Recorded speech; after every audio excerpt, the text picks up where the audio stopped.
Bienvenido a nuestra clase. Estamos en lectura número 7, parte 1, y estaremos estudiando el libro de Romanos en capítulo 3, del versículo 1 hasta el 8. Vamos a leer juntos.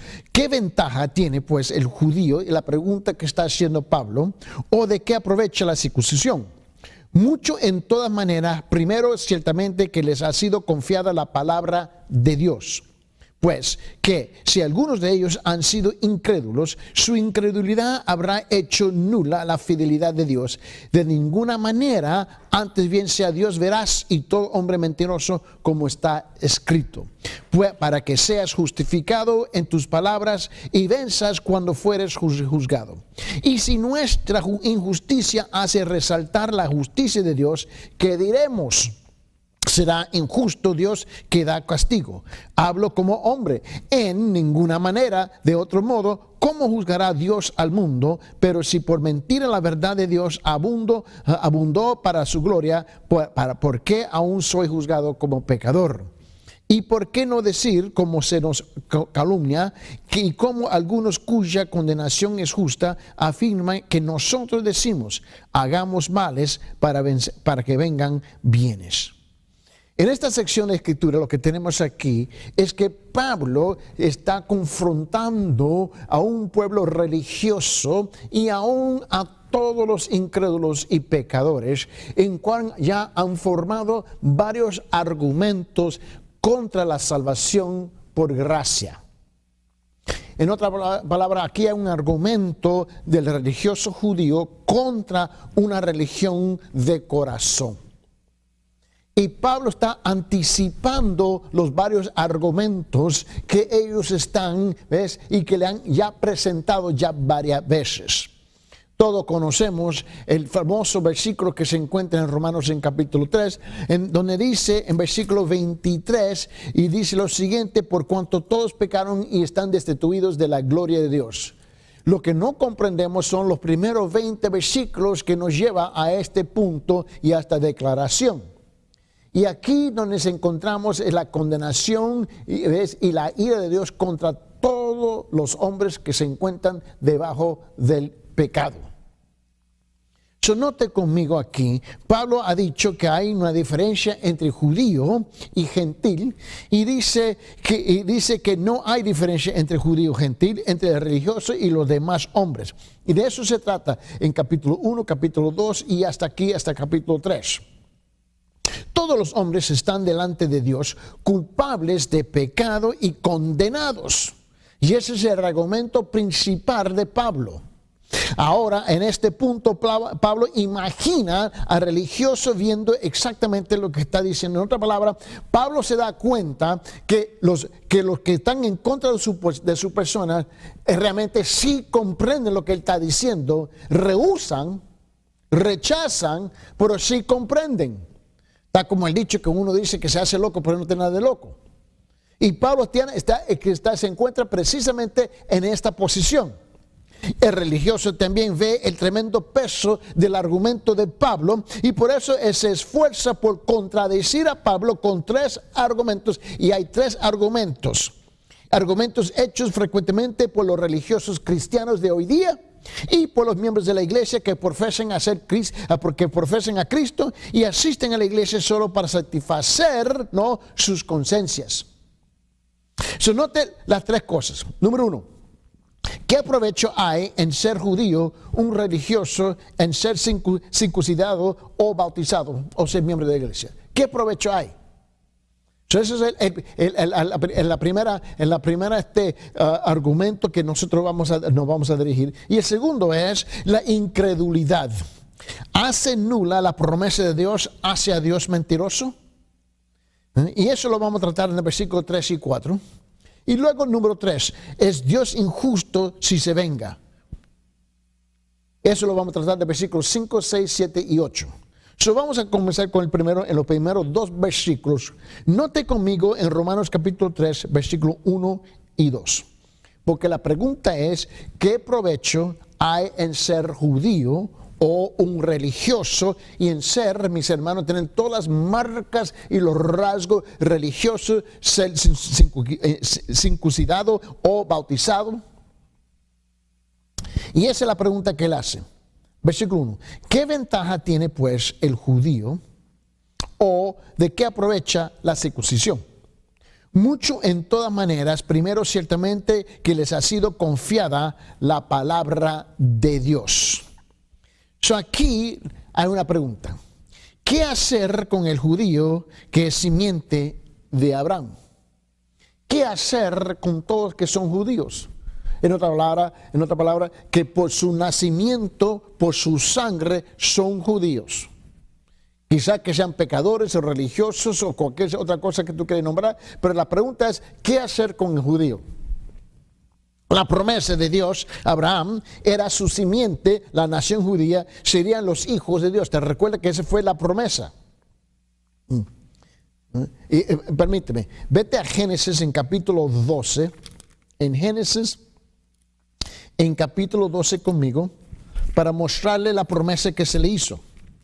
Y note conmigo aquí, en versículo 1, 2, 3 y vamos hasta el 4. Génesis capítulo 12 dice, versículo 1, pero Jehová había dicho a Abraham, vete de tu tierra y de tu parentela y de la casa de tu padre a la tierra que te mostraré. Y haré de ti una nación grande y te bendeciré y engrandeceré tu nombre y serás bendición. Bendiciré a los que te bendijeron, y dice, y a los que te maldijeran, maldiciré y será benditas en ti todas las familias de la tierra. Y se fue a Abraham como Jehová le dijo, y Lot fue con él, y era Abraham de edad 75 años cuando salió de Harán. Aquí Dios le hace una promesa, ¿no? Bien, y esta promesa fue para la nación de los judíos. Si un hombre nace judío en una familia judía y confiesa con su boca ser judío, seguidor de Dios, la pregunta es, ¿no es acepto ante los ojos de Dios? Y de eso nosotros lo habíamos tratado, si se recuerdan, en las últimas clases en Romanos en capítulo 2, del versículo 17 al 29, porque estamos hablando de los judíos, que era una religión, el judaísmo. Si no, y no es así, entonces, ¿qué provecho hay en ser un judío profesante, un seguidor de Dios?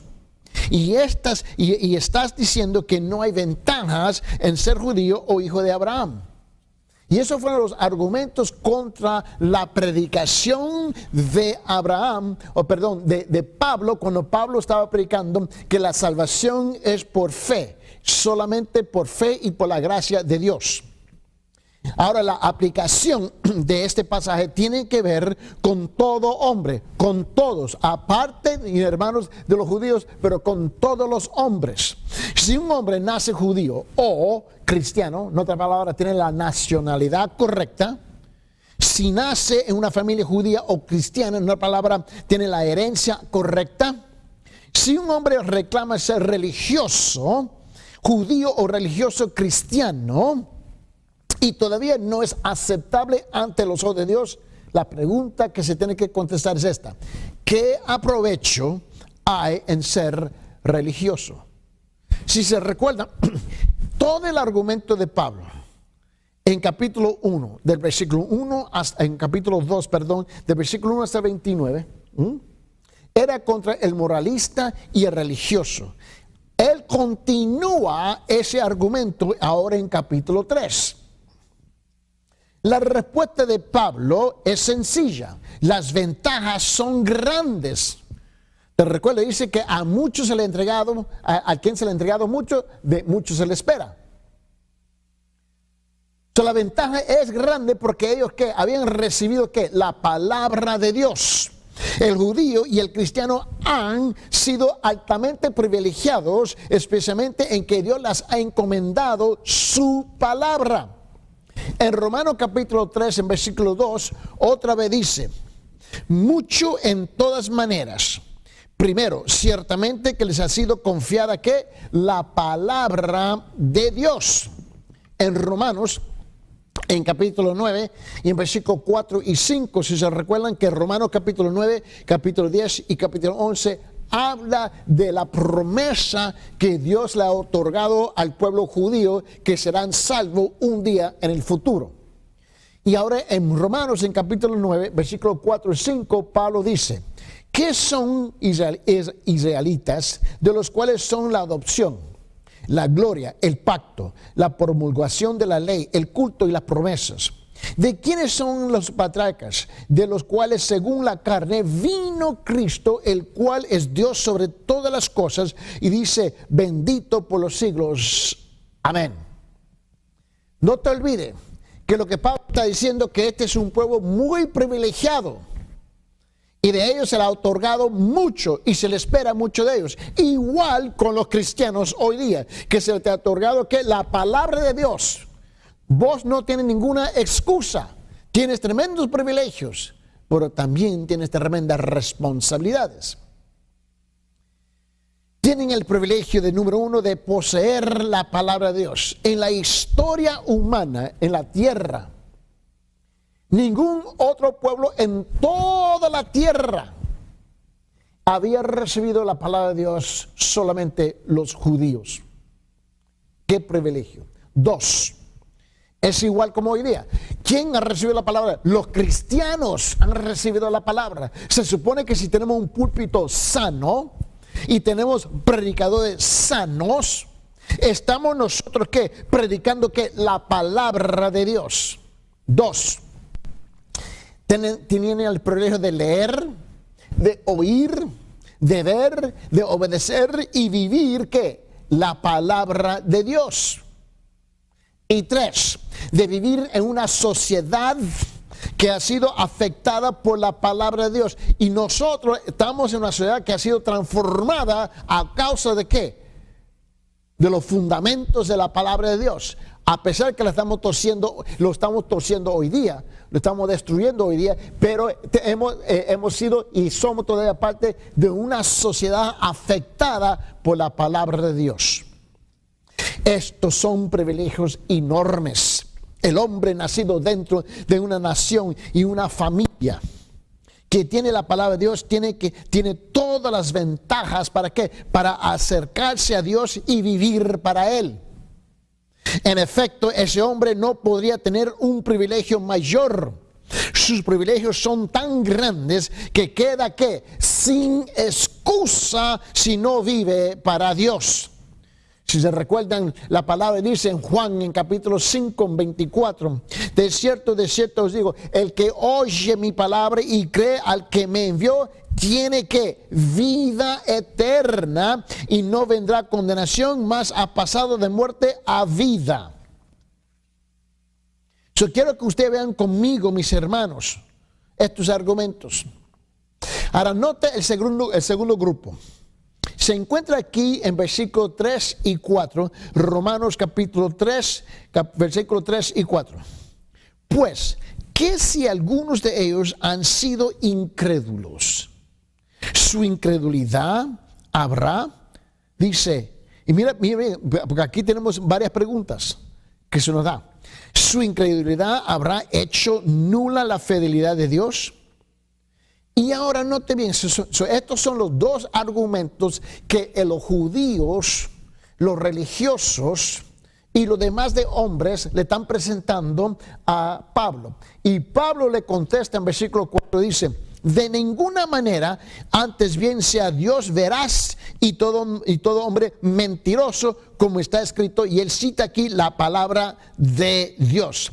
Y si ustedes se recuerdan que él está citando aquí, ¿no? Él está citando Salmo 51. Y luego él dice: para que seas justificado en tus palabras y venzas como fueres juzgado. Si dices que algunos judíos no creen y son condenados, note bien. Aquí hace la pregunta de argumento. ¿No nula esa la promesa de Dios? ¿Hace a Dios un mentiroso? Si decimos que algunos judíos no creen y son condenados, El argumento está en, bueno, si ese es el caso, estamos anulando que la promesa de Dios, y eso quiere decir que Dios es un mentiroso.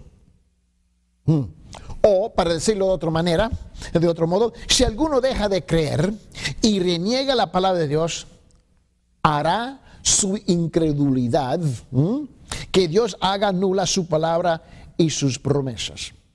Ve, cuando uno va a la corte para enjuiciar a una persona, lo que están haciendo aquí los judíos están enjuiciando a Dios. Dios prometió a los judíos un lugar especial y privilegios especiales a través de Abraham y su simiente. Si algunos judíos no creen que la promesa de Dios y Dios los condena, ¿no está quebrantando en la promesa dada a Abraham y su simiente? ¿No está declarando nula su palabra y el pacto, constituyéndose él mismo en mentiroso? La palabra de Dios no puede estar basada en la religión del corazón y sobre el carácter moral solamente. En otra palabra, lo que estamos hablando hoy día es que nosotros creemos que la salvación es por fe y es por gracia, ¿no? Y solamente por gracia, porque eso es lo que dice en Efesios capítulo 2, en versículos 8 y 9. ¿Te recuerdas? Para que nadie se pueda gloriar. Pero aquí el religioso está en contra de ese concepto. Cuando él dice la religión del corazón o moral, eso es lo que está hablando. Y note bien, el argumento es, la palabra de Dios no puede estar basada en la religión del corazón, gracias, y sobre el carácter moral solamente, por fe. Tiene que haber algo más, algo exterior. Aquí donde entra el legalista, aquí donde entra el moralista, aquí donde entra el religioso. Tiene que haber algo más, algo exterior, un rito, la circuncisión, el bautismo, la membresía de la iglesia, que muestre que somos religiosos, ¿no? En este caso judíos. Y si pasamos por un rito, Dios tiene que aceptarnos. Ha prometido aceptarnos, no va a quebrantar su palabra. En otra palabra, lo que tienen ellos es una religión de ¿qué? De obras, salvación por obras, a pesar que el corazón está torcido. La aplicación de esta pregunta afecta a todo religioso, y por esa razón en la época de Pablo se le amontaron a él, ¿no?, en contra de su persona. El religioso que plantea la misma objeción, la misma pregunta. Si dices que algunos judíos no creen y son condenados, no nula eso la palabra de Dios y convierte a Dios en un mentiroso. La palabra de Dios promete a la persona religiosa privilegios especiales y la esperanza de la vida eterna, según la manera de ellos de pensar. Su palabra nos dice que creamos en Cristo, recibamos su palabra, nos bauticemos y entramos en la comunión de la iglesia. Y si hacemos eso y Dios todavía nos condena, ¿no está haciendo nula su palabra y convirtiéndose en un mentiroso? Ese no es el argumento de un montón de gente que tenemos en la iglesia hoy día. Bueno, yo pasé enfrente un día, yo firmé la tarjeta, yo acepté a Cristo, yo me bauticé, aunque yo vivo como el diablo, pero yo hice todo eso. Dios no puede quebrar su promesa con mi persona. Pero Pablo, te recuerda, dijo, de ninguna manera. Dios será fiel. Su palabra y su promesa de salvación permanece en pie, aun cuando todo hombre mienta acerca de su creencia y en cuanto a haber entregado su corazón para servir a Jesús. Dios probará su palabra, mis hermanos, y será justificado, será demostrada su fidelidad en todo lo que Él ha dicho, y aún salvará a toda persona que de su corazón, ¿ves?, a Jesús, que dé su corazón a Jesús y obedezca a Jesús. En efecto, Dios es veraz, porque es lo que Él dijo. Te recuerdo, en versículo 4, Él dijo, de ninguna manera, antes bien sea Dios que veraz y todo hombre que mentiroso. Juzgará a todo aquel que haga una profesión falsa y lo juzgue a él y su palabra, a los que lo acusan de infidelidad y no cumple con su palabra. David mismo dice que Dios juzgará al infiel y desobediente. Si te recuerda en Salmo 54, en versículo 4, en 51, en versículo 4, tú sabes que David, el rey, ¿no?, de Israel y religioso, y él pecó. Pero note lo que él dice aquí en Salmo 51, versículo 4. Contra ti solo he pecado y he hecho que lo malo delante de qué, de tus ojos, para que seas reconocido justo en tu palabra y tenido por puro en tu juicio. So, note bien, David había pecado grandemente a no guardar los mandamientos de Dios, y así que Dios juzgó a David y lo culpó de pecado. David hizo lo que correspondía hacer. Confesó su pecado, ¿no? Se arrepintió y comenzó a vivir ¿qué? A vivir rectamente. Pero David hizo algo más. Declaró que la acusación y el juicio en su contra de parte de Dios eran justos, que Dios está plenamente justificado en lo que hizo. Y así fue, ¿por qué? Porque Dios es siempre justo y siempre está justificado en lo que dice y hace. El religioso, el moralista, ¿no es? El legalista, la gente que dice, bueno, yo soy miembro de la iglesia, me fui bautizado, pasé enfrente, hice todas estas cosas, ¿no? Y aunque yo vivo en el mundo, yo pienso como el mundo, soy muy carnal, etc. Pero Dios no puede quebrar su promesa conmigo. Un momentito, negro. Note bien lo que dice aquí. David, teniendo todos los privilegios, pecó, y David reconoce que Dios es justo en juiciar, justo en tomar el juicio, justo en juzgar. Y el problema es que hoy día muchos no creen que Dios es justo en juzgarlos. Y es ahí donde ellos fallan grandemente. Y eso es lo que tenemos que reconocer hoy día. Que muchos de nosotros no reconocemos, mis hermanos, que Dios tiene el derecho de juzgar a pesar que nosotros somos religiosos. A pesar que soy miembro de la iglesia, a pesar que compré una Biblia, a pesar que yo me fui bautizado, a pesar que yo aparezco la Navidad para los cultos y la Pascua para los cultos y nada más. A pesar que le miento y le robo y vivo en la carne todo el tiempo. Dios es justo y tiene la justicia, miren, y el derecho de juzgarnos. Y David reconoce eso y dice, y tenido por puro en tu juicio. ¿No?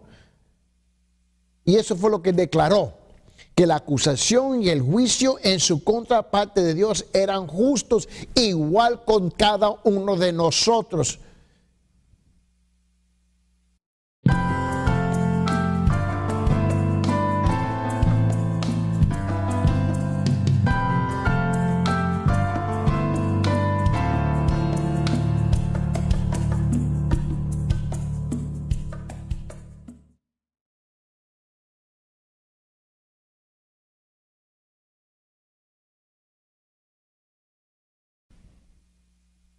Bienvenido a la clase, esta va a ser lectura número 7, parte 2, y vamos a regresar al argumento que Pablo está presentando aquí en Romanos en capítulo 3, todavía en versículos 3 y 4. Pues que si algunos de ellos han sido incrédulos, es la primera pregunta, y la segunda pregunta, y no se olvide que estas preguntas son argumentos. Su incredulidad habrá hecho nula la fidelidad de Dios. Y Pablo le responde y dice, de ninguna manera, antes bien sea Dios veraz y todo hombre mentiroso. Note bien, hay dos aspectos aquí, dos puntos que quiero hablar. Número uno, Dios no es, mis hermanos, infiel. Dios nunca quebranta ni anula su palabra cuando rechaza a los religiosos.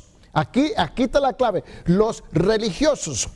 El religioso que tiene la palabra de Dios y pertenece a la iglesia, pero no obedece la palabra de Dios, no es aceptable ante los ojos de Dios. Dios busca la justicia, no la religión. Dios no busca una religión externa, sino la justicia interior. Dios quiere un corazón que no solamente posea la Biblia, sino guarde sus mandamientos. Dios busca el nacimiento espiritual, ¿no? La nueva criatura y al hombre que verdaderamente ha nacido de nuevo. Dios quiere un corazón y una vida centrados en Cristo, no en la religión. Y que guarden los mandamientos de Cristo. El único hombre que es aceptable ante Dios, el único, es el que ha dado su corazón y su vida a Cristo completamente. Y vive como rectamente delante de Él y de los hombres, confiando en que Dios aceptará su fe en Cristo. Regrese conmigo en Romanos en capítulo 2, en versículos 28 y 29. Perdón. En Romanos capítulo 2, versículos 28 y 29. Mire lo que dice. Pues no es judío el que es exteriormente, dice, ni es la circuncisión la que se hace exteriormente en la carne. Dice, sino que es judío el que no lo es en lo interior. Dice, lo que es, mírelo, sino que es judío en lo que es en lo interior. En la circuncisión, en la del corazón, un espíritu, no en letra, la alabanza de la cual no viene de los hombres, sino que, dice, de Dios. La verdadera religión es del corazón, no en las obras, en las cosas que hacemos nosotros. Segunda cosa, Dios nunca anula su palabra ni sus promesas, nunca ha mentido y nunca será mentiroso. Dios ha prometido salvación y vida eterna ¿a quién? A los hombres, ¿no? Dice de esto, y nunca será mentiroso. Y dice, mira bien, aun cuando no hubiera una sola persona que creyese las promesas de Dios, su promesa seguirá en pie. Ve, la promesa de Dios no depende del hombre, depende de Dios mismo. De todo modo salvará a cualquier persona que haga lo que Él dice. El problema está en hacer lo que Dios dice. Ahí está el problema. En acudir a Dios en la forma que Él dicta. Dios exige que los hombres den su ¿qué? Su corazón. Su vida ¿a quién? A su Hijo Jesucristo. Dios exige, ¿no?, que los hombres vivan para Cristo y lo adoran, ¿ves? Y lo adoren y lo buscan. Pero eso es demasiado difícil para los hombres. Los hombres quieren algo que es más suave, más fácil. Quieren una religión de su propia manera. Ellos quieren una salvación más fácil. Quieren hacer algo, obtenerla en cambio de algo. Y entonces el libre es de vivir su antojo y dar alguna atención a Dios de vez en cuando. Por esa razón aparecen en la iglesia solamente durante la Navidad o durante la Pascua o cuando hay un servicio fúnebre o cuando hay una boda. Pero aparte de eso, no están interesados en la palabra de Dios, no están interesados en la presencia de Dios, no están interesados en adorar y alabar, no están interesados en escuchar la voz de Dios a través de su palabra. Porque viven canales, pero son religiosos a la misma vez. Así que los hombres prefieren ser salvados, no como religiosos superficiales, ser bautizados, hacerse miembros de una iglesia, comprar una Biblia, comprar una Biblia y entonces ser libre para conducir sus vidas a su manera, pero esto no basta para con Dios. Y eso no es hacer todo lo que Dios dice. No es de dar el corazón a Jesucristo, vivir para Él por medio de la obediencia, la adoración y el servicio a Él. No es. Por lo tanto, Dios, uno, acusa al religioso de pecado y dos, juzga y condena al religioso. ¿Por qué? Porque a ti se te ha entregado todo y de a ti se te espera todo. Noto otro hecho. Dios cumple su palabra juzgando a los religiosos, no solamente a los pecadores que están en las calles, pero también a los religiosos, la bola de religiosos que están dentro de la iglesia. Dios ha dicho a los hombres cómo deben vivir y lo ocurrirá si fallan, mis hermanos. Por lo tanto, él es justificado en sus dichos a someterse a ellos, a juzgar a los religiosos. Dios no anula su palabra ni la quebranta. Él cumplirá que todo. 2. Dios es justificado a cumplir su palabra haciendo exactamente lo que ha dicho. Esto es, aceptando a los hombres solamente en la forma que Él ha dicho y juzgando a los hombres si no acuden a Él según que ha sido ordenado. Ahora vamos al versículos 5, 6, 7 y 8. Romanos capítulo 3. Comenzando ahora de versículo 5. Note bien. Y si nuestra injusticia hace resaltar la justicia de Dios, ¿qué diremos? ¿Será injusto Dios que da castigo? Hablo como hombre. En ninguna manera, de otro modo, ¿cómo juzgará Dios al mundo? Pero si por mentira la verdad de Dios abundó por su gracia, para su gracia, ¿por qué aún soy juzgado como pecador? Note la sutileza del argumento del religioso. ¿Y por qué no decir, como se nos calumnia y como algunos cuya condenación es justa afirman que nosotros decimos, hagamos males para que vengan bienes? Note lo ridículo de los argumentos del religioso o su propia justificación. Si mi incredulidad y mi pecado dan a Dios la oportunidad de vencer, según versículo 4, ¿no? Y demostrar su justicia, entonces mi pecado le trae mayor gloria y le da oportunidad de cumplir su palabra. ¡Wow!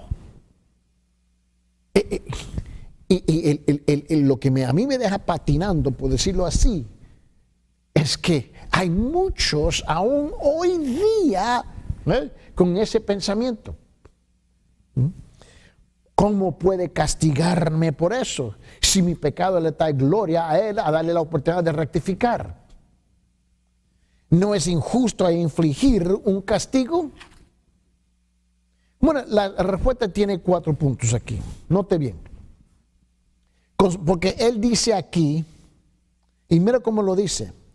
En versículo 4, de ninguna manera, antes bien sea Dios veraz y todo hombre mentiroso. De ninguna manera fue tal pensamiento, no, jamás. Esto es un argumento ridículo. Dios es moral, por lo tanto, Él debe juzgar al mundo. No sería moral ni justo si no juzga al mundo. Él tiene que juzgar. 3, el argumento es contradictorio. Piense un poco. Si mi pecado y desobediencia le da a Dios la oportunidad de demostrar su justicia, ¿por qué entonces soy llamado pecador por ello? Bueno, mi pecado es realmente algo bueno, si ese es el caso. Da la oportunidad a Dios de mostrar lo bueno, lo que Él es, lo bueno de lo que Él es. Y podría pecar, sí, pero de ello sale solamente bien. Cuando Dios me acepta tal como soy, tiene la oportunidad de mostrar cuán gloriosamente misericordioso es Él. No me puedes condenar por dar a Dios la oportunidad de mostrar, ¿no?, su misericordia. ¿Cómo es que Dios me puede condenar por eso? Y esa es la mentalidad de muchos, no solamente en ese entonces, pero hoy día y aún dentro de la iglesia. 4, la condenación de las personas que alegan este punto es justa, no es injusta. Este tipo de argumentos es común en cada generación de hombres, pero son de un burdo engaño. El hombre exclama, un Dios de amor no puede vengarse. Dios es amor, no puede ser. Es demasiado bueno y amoroso. Estaría negando su naturaleza misma de amor si me juzga. Yo he escuchado estos argumentos de gente. Lo que este argumento no logra ver es que el amor genuino es justo y siempre ha sido justo y siempre va a ser justo. El amor expresado en forma injusta no es amor, es libertinaje y desenfreno. El amor de Dios es perfecto, absolutamente equilibrado, imparcial. Se derrama sobre todos. Si te recuerdas lo que dice en Juan capítulo 3, versículo 16, ese gran y muy conocido, famoso versículo. Él dijo, porque de tal manera amó Dios al mundo, que ha dado su Hijo unigénito, para que todo aquel que cree en Él no se pierda, mas tenga ¿qué? Vida eterna. En 1 Juan capítulo 2, versículo 2, 1 Juan capítulo 2, versículo 2 dice, y Él es la propiciación por nuestros pecados, y no solamente por los nuestros, sino también por los de todo el mundo. Dígame dónde Él es que Él es injusto. No es libertinaje ni desenfreno, tampoco puede serlo. No en su perfección, tampoco puede permitir el libertinaje y el desenfreno. Él no lo puede permitir. El amor de Dios es completo y perfectamente justo. Exige justicia. En ningún sentido puede hacerse injusto y dejar de juzgar. Dios no puede. Tampoco se puede acusar a Dios de no amar cuando ejecuta su justicia. Y eso es lo que hace mucha gente. Cuando viene el juicio, cuando viene el castigo, cuando viene el peso, cuando viene la consecuencia de sus pecados sobre ellos, ellos dicen que Dios es injusto. Cuando la realidad es que ellos son injustos. La cruz, mis hermanos, el amor de Dios es justo. La justicia de Dios es la demostración del perfecto amor. La cruz fue donde Dios ejecutó su perfecta justicia sobre ¿quién? Sobre su Hijo. Y Él es el ejemplo perfecto de ¿qué? De la gloriosa verdad. La cruz es la perfecta demostración tanto del amor como de la justicia de Dios. Note conmigo.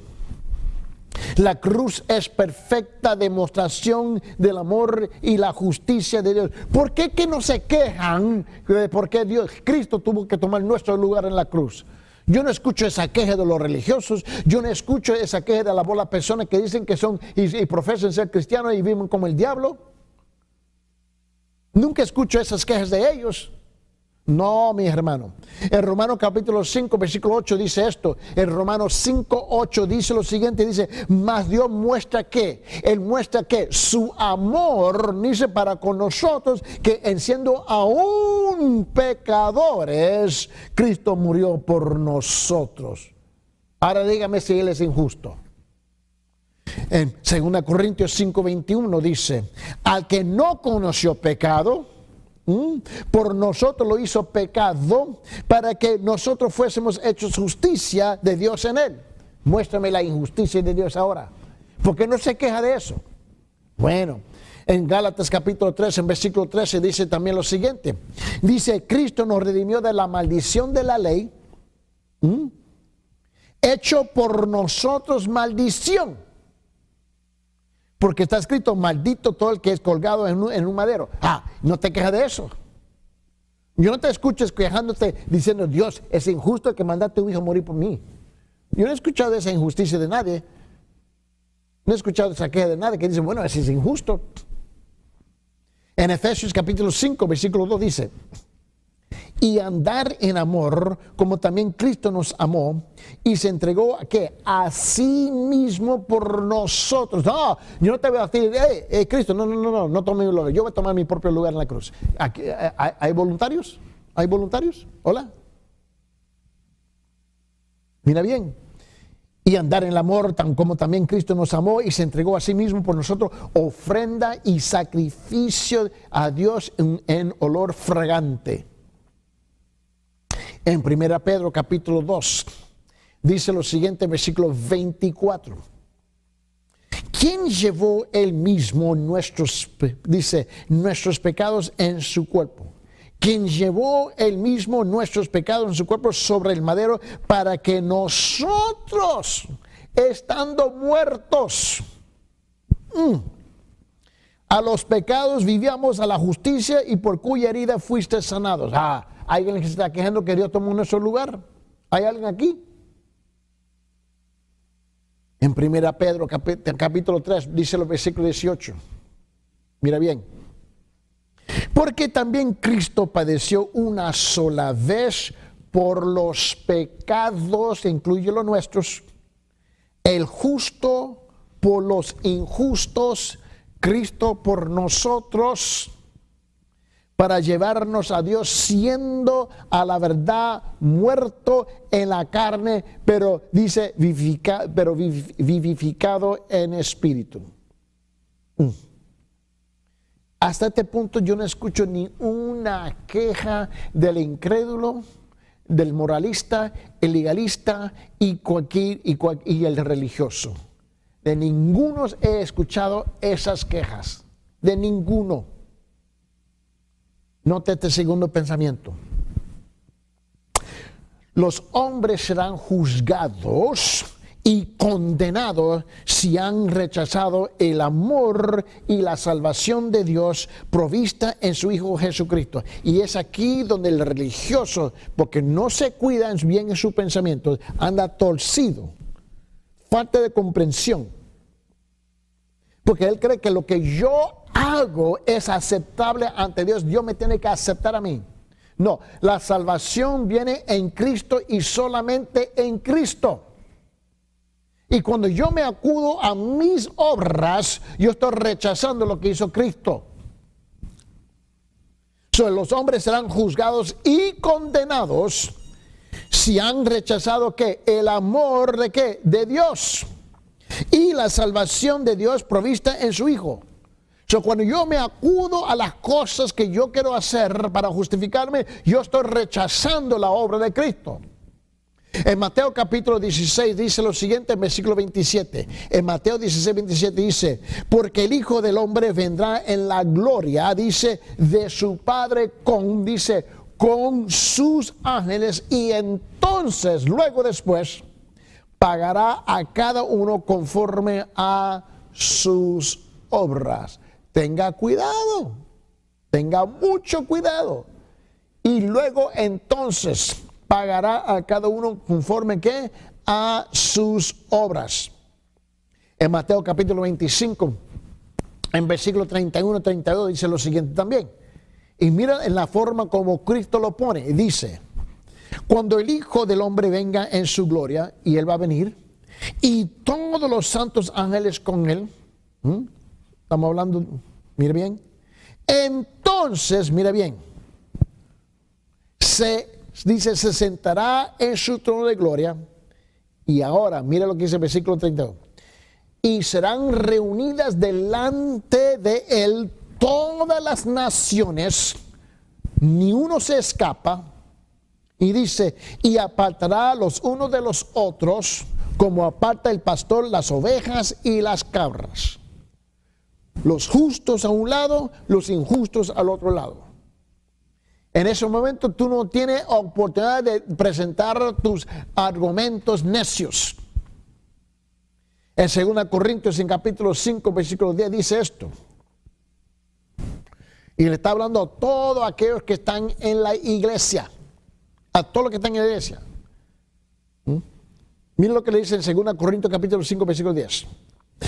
Porque dice, es necesario que todos nosotros comparezcamos, dice, comparezcamos ante el tribunal de Cristo, todos, nadie se escapa, para que cada uno reciba según lo que haya hecho mientras estaba en el cuerpo, sea bueno o sea malo.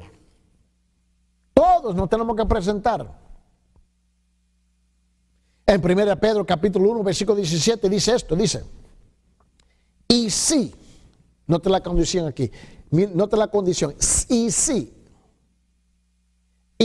invocáis por Padre aquel que sin acepción de persona, mire bien, sin acepción de persona juzga según la obra de cada uno. Oye, escúchame bien, negrito. Tus obras van a ser juzgadas. Tú no te vas a escapar con toda la mentira que tú te estás tragando y tú estás presentando o esperando que otro se lo traga también, mis hermanos. Tú vas a tener que responder. Dice, que sin acepción de persona juzga según la obra de cada uno, conduce, dice, conducíos en temor todo el tiempo de vuestra peregrinación. Porque está hablando durante el tiempo que tú y yo estamos caminando aquí en la tierra mientras que estamos respirando. En 2 Pedro capítulo 2, él dice esto en versículo 9. 2 Pedro capítulo 2, versículo 9 dice esto. ¿Sabe el Señor librar, dice, sabe el Señor librar de tentación a los piadosos y reservar a los injustos para hacer qué? Para ser castigados en el día del juicio. Ya su etiqueta está ya marcada con su fecha y su destinario.